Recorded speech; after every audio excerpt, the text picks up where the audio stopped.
Welcome to the last set of discussions of the day. We're very fortunate to have Errin Haines lead these discussions for us today, two really important conversations that we're going to have today. They're both in sort of disrupting conventional wisdom and practice, both in overtaking the power balances that exist in philanthropy and also in changing the way we approach the coverage of journalism and the way we engage communities in that coverage. But I'll just say a couple words about Errin.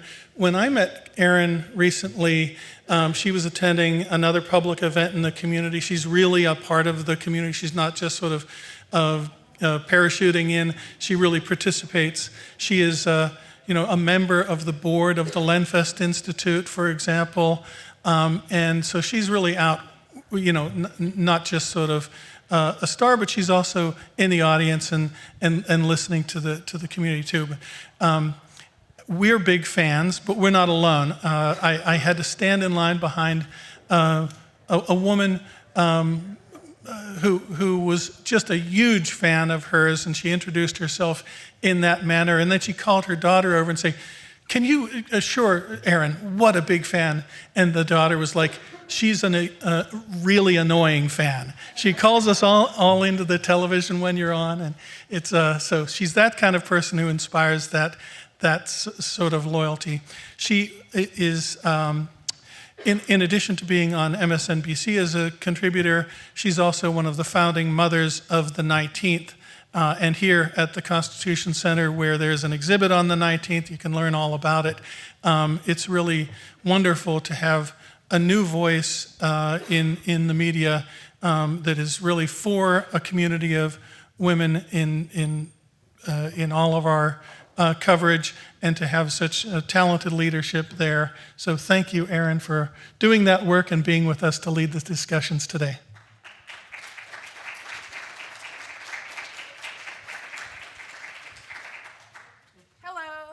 Hi, I'm thoroughly embarrassed here by Vince's very kind introduction, but it is great to see all of you for this conversation, which I'm very excited to have. So yes, absolutely. If you are here to talk first about establishing new power dynamics in the nonprofit news and philanthropy space. And I will, before we get going, just introduce my three very esteemed panelists who I'm very happy to be sharing a stage with.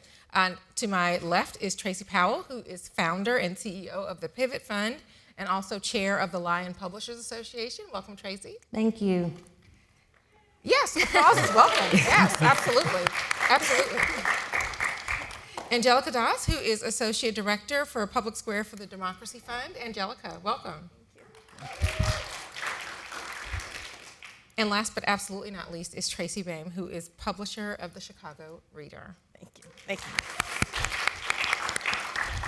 So yeah, we're going to get into, over the next 40-ish minutes or so, a pretty robust conversation just about really how we make this landscape more equitable. I think that's a conversation a lot of us are having kind of in silos, in the group chat, whatever, on Zoom screens, but wanted to have it here with all of you. And to that effect, I am certainly going to be asking questions of the panelists, but we're going to come out and try to get a couple of questions from the audience. So if there are those of you who have a question, who want to engage in this conversation with us, absolutely that is encouraged. So please, please, please think of your questions, and we're going to sprinkle some of those in to the questions that I will be asking of folks up here. And also, you can follow along if anybody's watching this conversation. You can follow along using the hashtag JFunders22, and we are at Media Funders on social media. Okay, so with that, let's get started because we got a lot to get to, ladies. So let me just open it up by asking, when we talk about shifting power dynamics or establishing new power dynamics, the topic of this conversation, I want to ask what that means to each one of you. I think I want to start with Tracy on my far left, and we'll come back in. And I'm definitely on the far left, that's for sure. So Literally. To me, that means... Symbolic. To me, it means I'm from community media, and I want community media at the table. I've seen a lot of shift over that. This is now my 39th year in community media. Yeah, 1984. And I'm just relatively new to the funding side of this. And what I believe can work is if we uplift peer-to-peer networks and also involve those community media in how we do the funding. And it's tricky, obviously, if they're receiving funding, but there's ways that we've seen it work in other kinds of funding. So I'd like there to be more people at the table from community media. Yeah. And I distinguish that because what I've seen a lot is a road from corporate media to running journalism philanthropy. So then they fund their former colleagues extensively in some cases in Chicago and elsewhere. So if you have more community media voices at the table, I believe that will create some, at least more equity in there. Yeah, help to mitigate some of that nepotism, if you will. Angelica, what would you add to that? Yeah, so I'm here, both Tracy and Tracy wear a lot of hats. I have mostly one, which is as a funder for journalism. So I think it means establishing a new power dynamic and interrogating, most importantly, interrogating what the power dynamic is between us and me as a funder and the grantees that I'm trying to serve. So that means funding journalism in a way that will potentially change those power dynamics. Yeah. Really focusing on the relationships that we have with our grantees, and also examining the relationships that newsrooms have with their communities. So I think about those in three different ways. So in our grant making, in our customized support that we try to do outside of grant making, because we do not have the biggest grant budget in this room by a long shot, and then again in the actual human relationships that we have with people. Yeah, I think that's great. I mean, it's really, the choices that we make are what does help us get to what the new power dynamic can look like, right? Yeah. Tracy?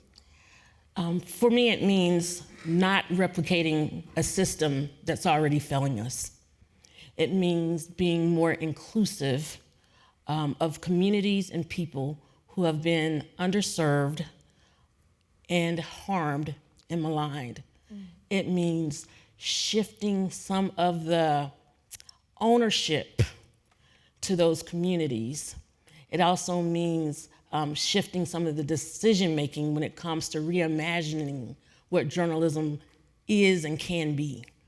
That is what shifting power means to me. Yeah, I mean, just to stay with you for a minute on this, Tracy, I mean, what it sounds like you're talking about is something that we spoke about earlier, participatory grant making, right? What does it mean for the folks who stand to benefit to actually be part of the process, part of that decision making, part of shaping what that is going to look like for them?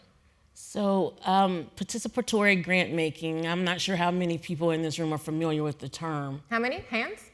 Yeah, okay, a lot. That's actually good. Yeah. It means sharing power in terms of grant making with those who are most impacted and closest to all the challenges and issues we've been talking about today.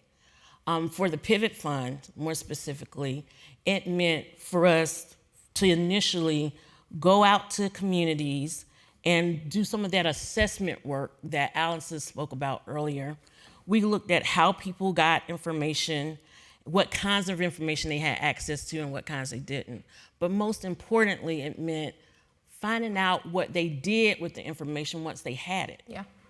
And then we took another step in terms of participatory grant making, and we wanted to, we conducted a 20-county phone survey, particularly targeting hard-to-reach communities. Those are Black communities. Those are people who speak English as a second language, or maybe they don't speak English at all. That's reaching out to them and asking them specific questions about how they get information and news. That means conducting site visits and really talking to the folks, once they've been identified, the folks who are out there and are the sources for that trusted news and information, looking under their hood, trying to see what they're doing that works and what they might need a little bit more help with. But more importantly, it's about that final stage when it's time to identify who we want to fund, including them in on the process, or at least people who represent those groups, those communities. So inviting publishers and key stakeholders in the communities to come help us decide who should we be funding and at what level. It's not rocket science, it's really not. It's just being more inclusive and doing this work a little differently than what's traditionally been done, and in a way that's sharing power. Yeah, and I think so much of that has to do with changing who we assume should have power and who the people what it looks like, what those people look like who do have power, and obviously that is something that is changing, which is a good thing. I want to build on what Tracy was saying, also Tracy, and ask you just to talk a little bit about the value of community stakeholders. And specifically, I mean, the conversation, some of what you were sharing with me about kind of flattening the fundraising and advocating for pooled funding in Chicago, right, as a way to kind of share that power, something that Tracy was just talking about. Yeah, so when I first took over the Reader, I had been at Windy City Times, which was a gay newspaper in Chicago, pretty much, seen on the sidelines, right? But as soon as I got the seat at the Reader, I was like, oh, I got to take advantage of this. I can get meetings now, and I can make more moves. And one of those was to start Chicago Independent Media Alliance, Yes. which is now just over 3 years old. And we had our first meeting in person the month before COVID hit. The most perfectly timed coalition you could have ever wanted, because within 5 days of COVID shutting everything down in Chicago, we had a survey out to our members and a report into the funders. And there had been a pooled fund started for COVID emergency relief.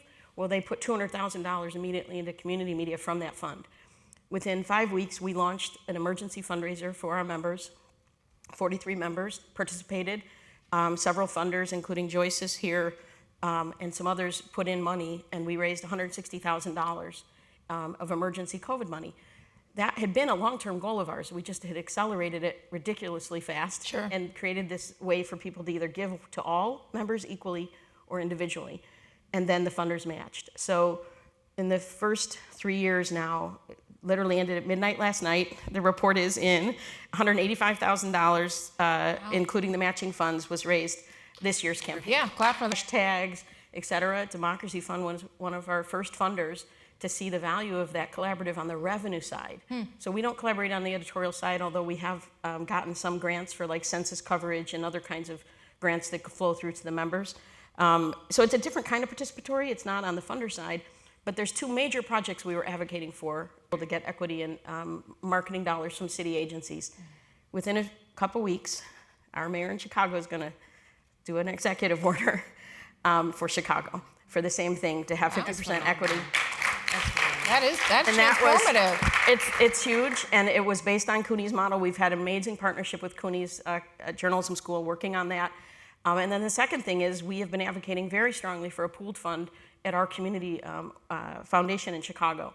And I do believe that's going to happen in the next year. I think they want to make sure they have a really strong fund before anything goes public. But it's very much because of the advocacy we've been pushing that if you're going to fund major mergers like Be Easy and Sun Times, please also fund the community media, because there's a similar, the merger actually accelerated the work on pooled. You need that equity for the community and ethnic media in Chicago. So SEMA has been very effective in 3 years, in part because we hit right in the right time and had really great partners from funders that saw that dream with us.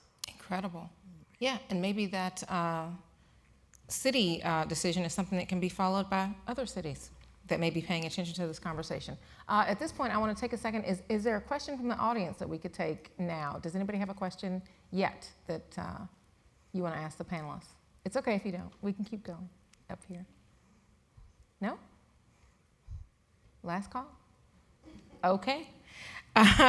Well, sticking to our conversation then, I want to ask about what I'm hearing a lot from all of you so far is about the opportunities that you all see present. I want to talk, though, too, about some of the barriers that exist to getting us to equity in this space. And so barriers that you see in establishing new power dynamics. Maybe you can talk about one or two of those. And I know we only have, we don't have that much time to talk about the many barriers that may exist, but a couple that you maybe specifically see as needing to be addressed here on this stage. Angelica, what do you think? Right, long side. It's okay. Yeah. Is philanthropy the barrier?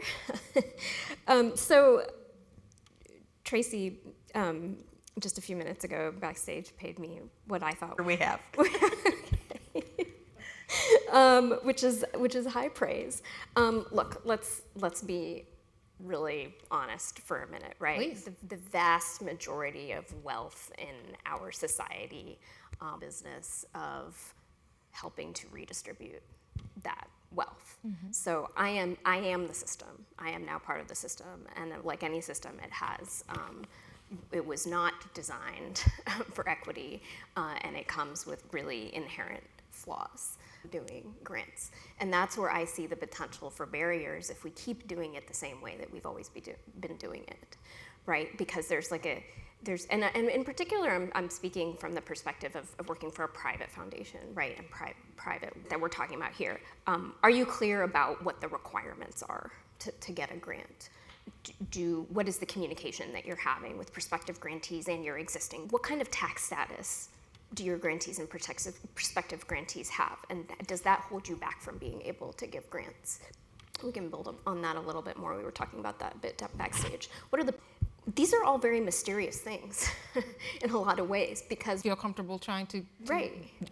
Demystify Exactly. those things. Exactly. Yeah. So I think if you're going to talk about power dynamics as a funder, you have to talk about that, and you have to talk about like that we fail. We fail on a regular basis.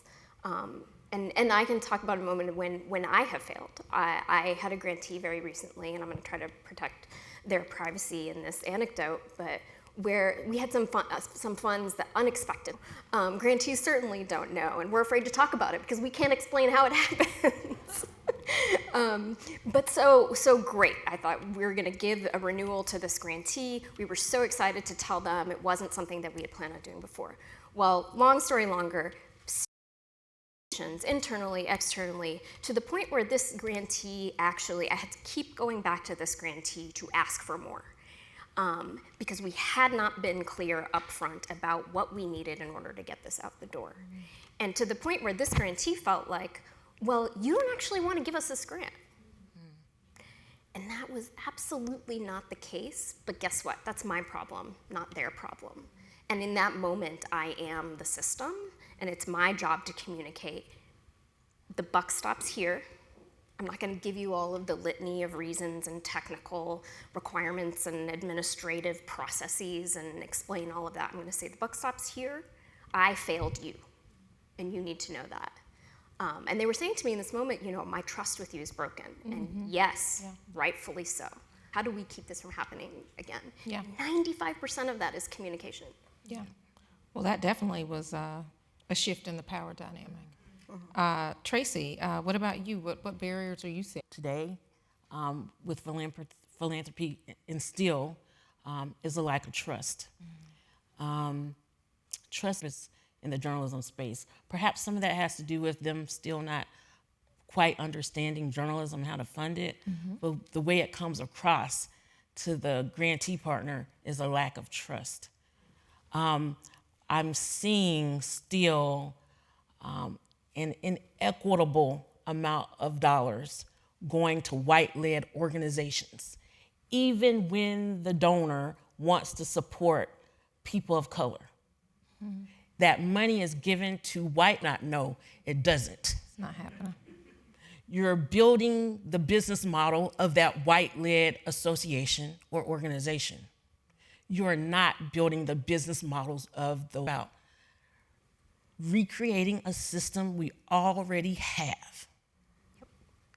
And that is not sustainable. I know we're not to that point. Oh, you're teeing me up. Not sustainable. Going. Yeah, I mean, so what do we mean, Tracy, by sustainability? What do we mean by success, based on what Tracy is saying? Well, one of the things I think it can be that we're the new now next thing, and just creating another single point failure system, and one that isn't one size fits all. So the trend towards nonprofit should not be seen as the only direction. And for the reader, for example, in our decision to convert to nonprofit, it was because the business model had failed 13 years, multiple owners. I was losing $1 million a year when I took it over. But for most of the members of SEMA, they're not interested in converting. There's a whole other level of converting to nonprofit in terms of control and wealth generation for communities that is not thought of. And so I think that making sure that we're not trying to layer on and make something happen in a space when it's not necessarily right for everybody, but still being able to fund those outlets. And the other thing about it is making sure we fund the traditional long-time legacy publications, not just the new technology geniuses. Because we find there's some great startups in Chicago that we partner with because we still have print. We have 60,000 copies every other week going out to 1,200 locations. So when the tribe wants to get to reach readers that are beyond the niche that can have a smartphone, they partner with us so that they get the amplification. Those legacy media outlets provide a conduit into communities. Elizabeth was talking about rural areas without broadband. And so you have great websites that people can't access that news. So we need various forms of support and not forgetting those legacy, especially Black and Latino publications, gay publications where I come from, that reach those communities that aren't really being reached by traditional philanthropy. Yeah. Well, all of you have put out a lot more food for thought, and so I just want to come back to the audience here and say, if anything that anybody has said up here is prompting a question from somebody, I will take a chance to kick it to one of you. Oh, we got a couple over here. I think there's a microphone that will be coming to you, so just 1 second. Thank you so much. Thank you all so much. I would just like to hear concretely, how do you change this culture or the perspective that folks are not trustworthy, especially people who are working on the ground? How does it change? Change philanthropy? Is that what you mean? I think you're looking at it. I've heard multiple times today that there's an acceptance that the system needs to change and that there's an awareness. All I'm asking is, what is your opinion about what it actually takes to make the change? Yes. So I think that you're looking at some of those change makers here on the stage, and there are also some in the audience, right? We are trying to disrupt, I'm sorry, that's my tagline. We're trying to disrupt what's currently and what has been happening, and we're trying to change that little by little. It's happening incrementally. The fact that we are in this room and on this stage right now, Democracy Fund is one of my funders as well, and we're greatly appreciative of the fact that they trust that we know how to serve our communities best. I mean, I think that's at the core of what, of the kind of change they're trying to make. But yeah, I think it's happening. It's slow. It has to be repeated, but that's part of what some of the folks in this room are doing. And for me, the advocacy is the peer-to-peer. We write a letter to all the foundations saying we need a pooled fund. Peer-to-peer, we pressure the city of Chicago to be equitable on their marketing dollars. It doesn't help every one of our members every time. So we're trying to do it from the outside to agitate. I do think that I'm on a couple listservs with a few hundred media outlets around the country. They're trying to agitate nationally. So some of you as funders might be getting some push back to put more resources into community media of different kinds. And then, pushing, I'm part of a lawsuit against Google, for example. We could use resources in fighting the monstrosities that are destroying the media ecosystem. At the same time, they're also funding us. Like, we're in a lot of different weird spaces doing this. I'm not afraid to offend anybody. I know, is this streaming, though? So we're trying to do it from the outside. Let's put it that way. I love it. Hashtag courage, Tracy. I love it. No, but I mean, I think what a lot of us have learned, this is not organic. I mean, if there's not intentionality behind this, it does not happen. And I think the other lesson that I've learned, particularly, in helping to start the 19th, there is power in community, and strength in numbers is very real. And so for us to be, in conversation, gathering in a convening like this, finding other like-minded people who want to do this work so that it doesn't feel like any one of us is just kind of doing this on our own, which I think we know, but certainly in this virtual environment that we've been in for the past few years, it can feel pretty lonely sometimes for some people. And so to be able to be in community and kind of speaking with one voice about, wanting, not just wanting things to be different, but really in conversation about how we make things different and the concrete steps that we can take to make things different is important. Go back to the sustainability piece, which is related to your question. We're also pushing back on some of the terminology that is used. For example, that term sustainability.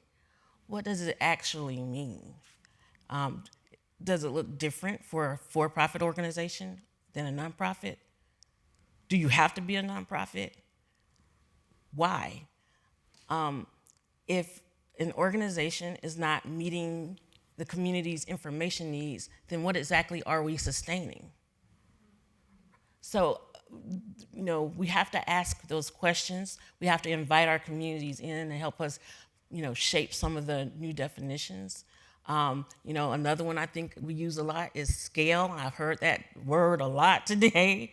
What do you mean by that? What does that look like? Does that mean the organizations that, the hyperlocal organizations we support, the Pivot Fund supports, the impact that they have in their community, just the fact that they're producing news and information in a language that's accessible to their community, is that scale? Or does that mean more profit for an organization to get bigger and bigger? Is that scale? Or is it, we're producing a public good, but for lesser profit? Thank you, John Finnebecky, for that. What does scale mean? So we have to be real particular and intentional about the language we use and understand that just because you use those terms with big media, big J media, which I can argue is not meeting a lot of community information needs, it cannot be assigned to some other smaller organization or mid-sized organization. It's just different. One size does not fit all, and I heard that earlier today too, and I want to just repeat it because it bears worth repeating. Absolutely. Absolutely. Well, Angelica, you started talking about this, so I want to come back to you and then come back to both Tracy's about just kind of what, in your work, what you are learning, what you have learned, and what you know about your relationships with grantees that is helping to shift and establish these new power dynamics. Well, I think number one might be talk about the power dynamics. Mm-hmm. And I have to credit Irving. Thank you so much for inspiring me with this thought earlier. But he was very, very kind and generous in saying that one of the things he had seen me do is actually acknowledge the power dynamics in the room, and that gives a sense of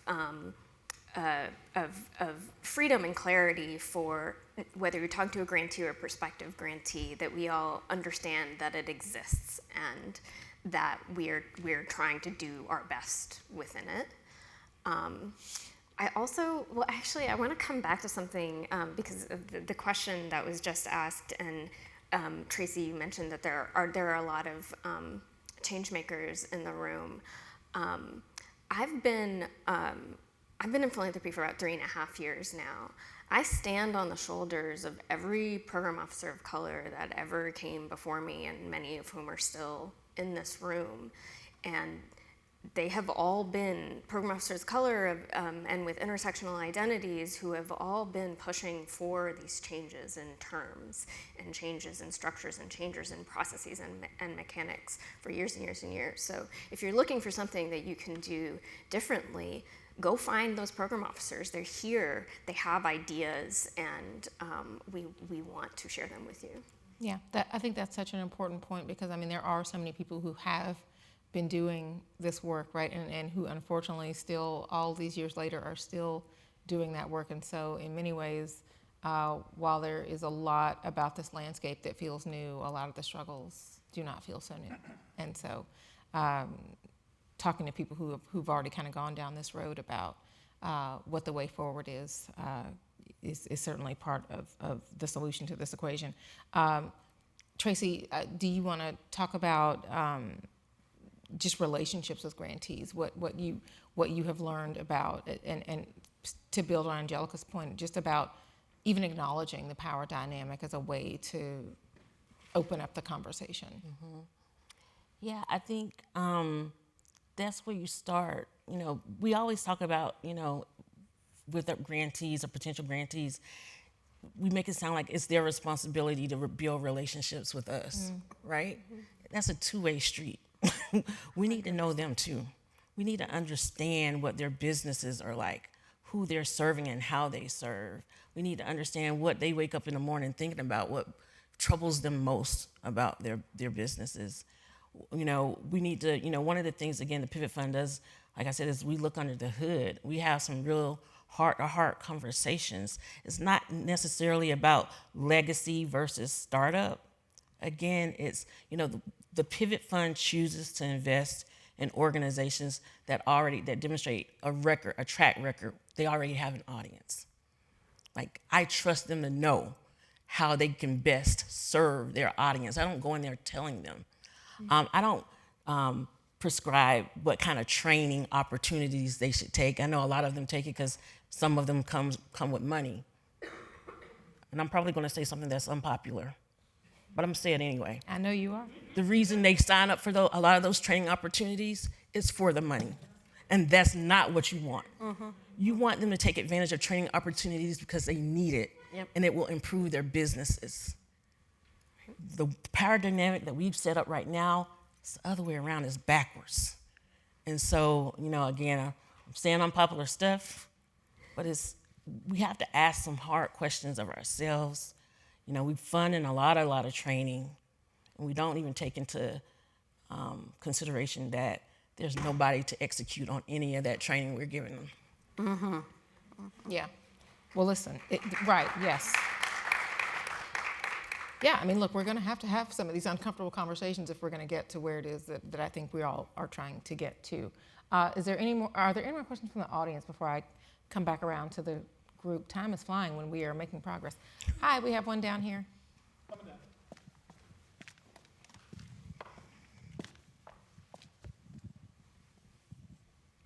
Hi there. What I'm really interested in actually is the internal power dynamics. And I think, Angelica, you really alluded to this a lot, the lowly program officer out to bat for a grantee, recognizing that often the POC, the marginalized program officer, often doesn't have the power themselves to show up differently. So I'm wondering if you can talk a little bit about the responsibility of us in the room to change the power dynamic, not just with our grantees to show up in trust-based ways, but to actually change the power dynamics with our upward management, the philanthropy industry itself, recognizing that we need to change philanthropy to change the way we show up with our grantees. That's a great question. So as I understand it, you're talking a little bit about managing up. Something everyone should know a little bit about. Great question. I am so privileged because I have an amazing team who is so supportive, and in fact, anything that you're hearing from me today, I learned from them. You heard from my colleague Leah Trusty earlier today on how to fund equity in journalism, and as far as I'm concerned, we could have dropped the mic just then and walked out because that was it. That's a hard question, and you can hear me stalling a little bit. I think we need leadership in our organizations who is willing to ask hard questions and listen to hard questions and interrogate these challenges. But so one of I mentioned earlier human relationships, which is like just the core of everything, right? And the kind of that both Tracy's have talked about, the kind of like really deep community listening that we are championing for journalism is actually what we need to also do with our grantees, with our prospective grantees, and internally in our team. So my hope is that leadership at our organizations and institutions is willing to really sit at the table and listen and hear us when a process is broken or when the way that we're doing things is actually not serving the interests of our grantees. When you're in a power dynamic within an institution where it is, for example, private wealth, and you're accountable to the owner or owners of that wealth, that's really difficult to achieve. I'm not sure that I could give you the magic bullet, but you know what? I'm just gonna ask for some help because I'm not sure if I know the answer. I know that we keep pushing, and if you're sitting next to someone who you know is doing that work, like being their ally. Like, let me tell you, being the only person of color sitting in a room trying to make the case for something is the loneliest job in the world. And I can't even claim to that story as much as so many other people around me. But like, if you know that your colleagues are in that boat, like, get in the fucking boat with them. Yeah, yeah. I think that's it. Get in the boat. Yes. I'd say from the outside looking at that, I take kind of Obama's model about marriage equality and don't ask, don't tell. He said he needed those outside agitators protesting in front of the White House so that he could make the case internally.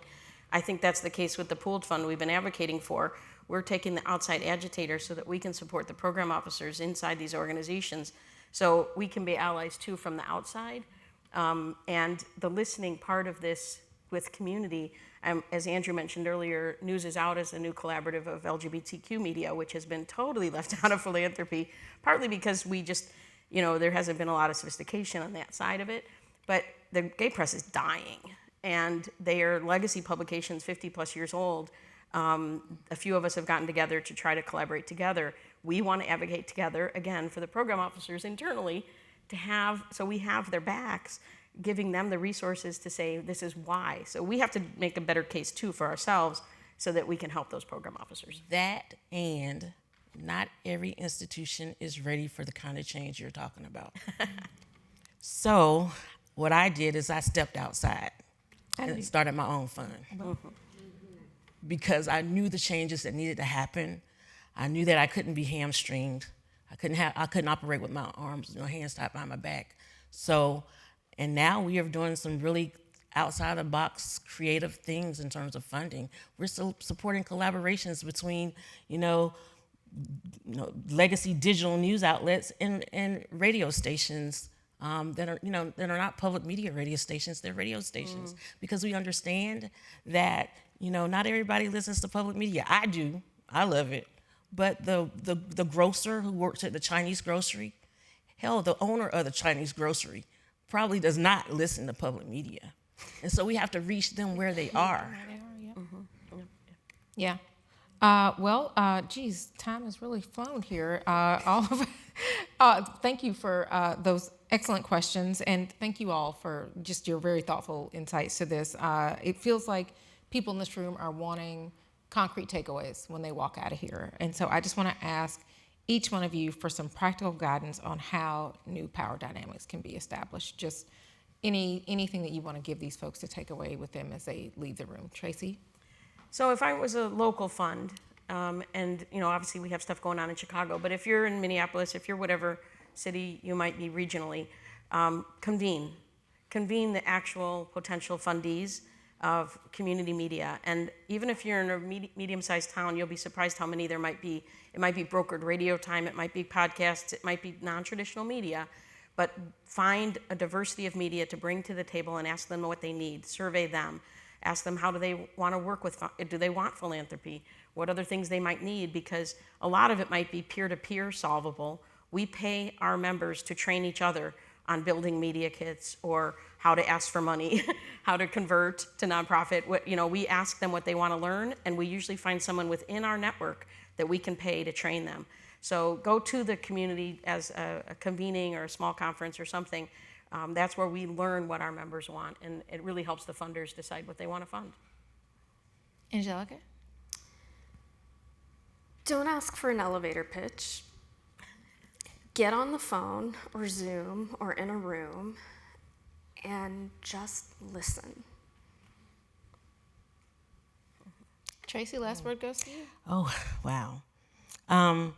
Don't try to make these organizations fit into some nonprofit box that you have your idea of what they should be doing or how they should be doing it. Figure out ways to fund for-profit organizations, which Andrew, I think, talked about being the majority of BIPOC-led news organizations. And most importantly, trust those who are closest to the community to help you make your funding decisions. I think that's the perfect note to leave this on. Thank you so much to all of you. Thank you, everybody, for your attention. Take care and be safe.